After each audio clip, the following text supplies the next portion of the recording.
So here is why you need to go on an Oregon coastal trip. It is awesome. A meteorologist told me I had to do it, and he had told me a long time ago to go on this awesome waterfall. I went to it. It was awesome. Long story short, this guy has great advice. So anyways, so I listened to his advice, and I had mentioned to my husband, like, hey, I really want to check out the Oregon coast at some point. And recently we got the opportunity to do that, and it was amazing. I titled this, go on an Oregon coastal trip, but even if you can do something similar to this in your own world, wherever that may be, you might be on the California coast, you might be on the East Coast, whatever coast you're on, or if you're in the middle of town, the idea is get out there and check out what you haven't seen before. So obviously I'm going to show you the Oregon coast because that's kind of where I started. So we'll go ahead and start on this journey. We started on Interstate 5, and we took Medford and we took it all the way into Brookings, and then that hooks up to the 101. Many Californians might know the 101. Goes through up also in Oregon, and you take that up and you can see the whole Oregon coast on that road. We made a detour for a second, but you get the concept. Once you're on the 101, you're golden. So the awesome thing about this is we didn't go out set with an idea of what we were going to see. We had a couple big ideas, but along the way we just embraced the Oregon coastal adventure. We had a basic concept of what would be neat to see, and then we kind of took in what was there. So we stayed the night here at Harris Beach State Park. There's a little camping area right next to here that was absolutely amazing, and we started our journey on Milepost. We started stopping and looking at all these lookouts. Coming up here is going to be House Rock Viewpoint, and we thought, wow, this is beautiful. This is absolutely stunning. But little did we know it was just going to get better as we went. You're looking at right now Whales Head Trail, followed by Gold Beach. Gold Beach is an absolutely beautiful beach. As you can see here, there's a lot of rocks to check out. And there's a lot of agate hunting, which we didn't really know what that was. It's a type of rock that's very popular on Oregon beaches. So that was beautiful. Oregon bridges were astounding. You'll see them along the way.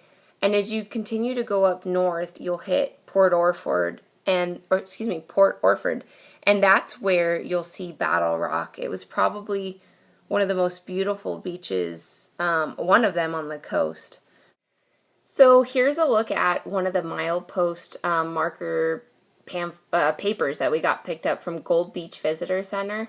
And you can basically, it tells you every stop along the way what might be of interest. And as I went along, I underlined ones that we really liked. And I also starred ones that were really amazing to us. Obviously, we didn't go to every single one of these. If we had more time, that would be awesome. And it is two-sided, so we also had the whole back side. Ooh, if it wasn't upside down. Oh, sorry, it was right side up. To check out. So it was a great list and a good way if you didn't know the area and if anything piqued your interest. And then as we were going along, I would read out something interesting. Let's say for 10 miles we didn't stop. I would read a little bit about each one. There was also another good guidebook that was really helpful in I think it was called Mile by Mile, and just really cool insight into what the coast had to offer. So Bandon in itself is a really, really cool spot. Just the vibe of it. The beach is beautiful. There's a lighthouse out there, and there's this very beachy, docky, if that's even a word, vibe out there. Really, really beautiful. A couple places that I recommend. We went there quickly this time around, but we've spent some time out there before.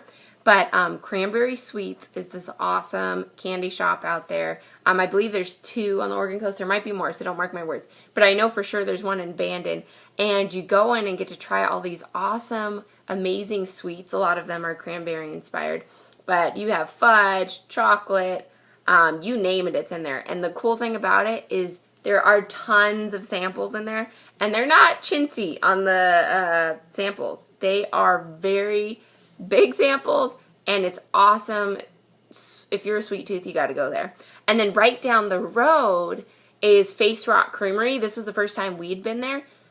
Awesome cheese. Again, good if you're on a budget and you're traveling up the coast. You get to try out these cool sweets, and you get some cheese samples on the way. Nice snack to kind of keep you going.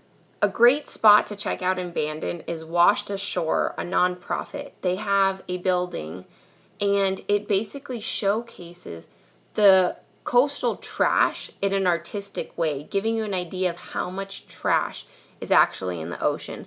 It's a great cause. It's very visual, and it really did hit deep for my husband and I, because we're advocates about not littering and cleaning up, but we were really shocked at the massive display of trash that exists. And it's really cool. I recommend going there to see the process of how they do this, and you can even help in some of the artwork. A totally worth it experience.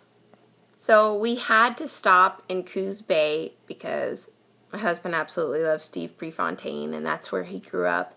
And an awesome place is Seven Devils there. It's a brewery with amazing beer. I had a couple ciders, and they have some great appetizers, so you'll want to check that out. This is looking over the water's edge. So on our trip, we made sure we seen all the lighthouses on the Oregon coast, something you might be interested in. And we also camped for 2 of the nights out there. Ours was a 3-day trip total. And so, yeah. And we kept moving forward. Up in the morning, we checked out the Oregon Dunes. There's a national recreation area that might be of interest to you. And then we headed down into up into Florence. And we checked out Old Town, which is really great place to kind of walk and stretch and check out the Dancing with the Sea Lions trail. We also checked out this small little unique museum/shop. Recommend it. We couldn't take pictures in there, but just look for the birdhouses. And here's the downtown area, the Old Town area, if you want to get another look. Another cool place to check out is the Sea Lion Caves. It's a special spot along the coast where the sea lions like to hang out. Absolutely wonderful. It's really cool because you're at a distance from them. It's not like a zoo, and you really get to enjoy their lifestyle. This is also another cool spot. It's Thor's Well. Absolutely cool. Just look for Cape Perpetua, and that will kind of guide you in the area. We talked to the visitor center, and they kind of helped us find it. And there's a lot of cool, neat walking nature activities you can do down there. And I can go on and on about the opportunities out there, but it's really about finding fun, unique things like we did along the way and just really enjoying it. You might get there late, things might be closed, but you can make the best of it. You got to remember to just have fun. So obviously a big part of Oregon is breweries. Let me tell you, that is a big thing out here. We checked out Rogue Nation Brewery. It was really neat inside.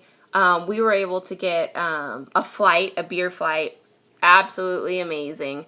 And while you're in Oregon, why not try the local drinks and the local food? It's all about it. Another place we recommend is Moe's. We ate there, I think, once or twice before. It was amazing. The clam chowder was great. So while you hit Lincoln City, you'll want to check out all the glass globes that are made out there. You can stop by the Glass Art Studio.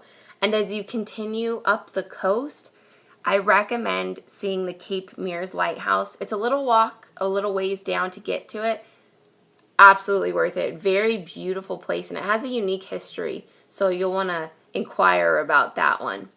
And we kept making our way up north, and sure enough, we finally made it to the Tillamook Cheese Factory. Wow, I had no idea there was that many people in Oregon at one time. Oregon isn't as populated as many other states, and I could not believe how many people were there. While you're there, you got to try the cheese and the ice cream. It is fabulous and amazing. So it's a crazy and great feeling all at once you hit the single-digit milepost markers. And once you get into Astoria, which is a cute little area, you have to cross that bridge and enter into Washington because it marks the end of your amazing coastal trip. And then you could turn around and head back, of course. So there you go. You don't need a lot of money.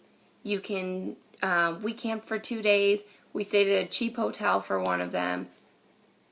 You can go out and do this. I really wanted to share this because, one, I think everyone should get on the Oregon Coastal train. It's totally worth it. But two, I just want you to know, everyone always says, I wish I could travel, but I don't have the money.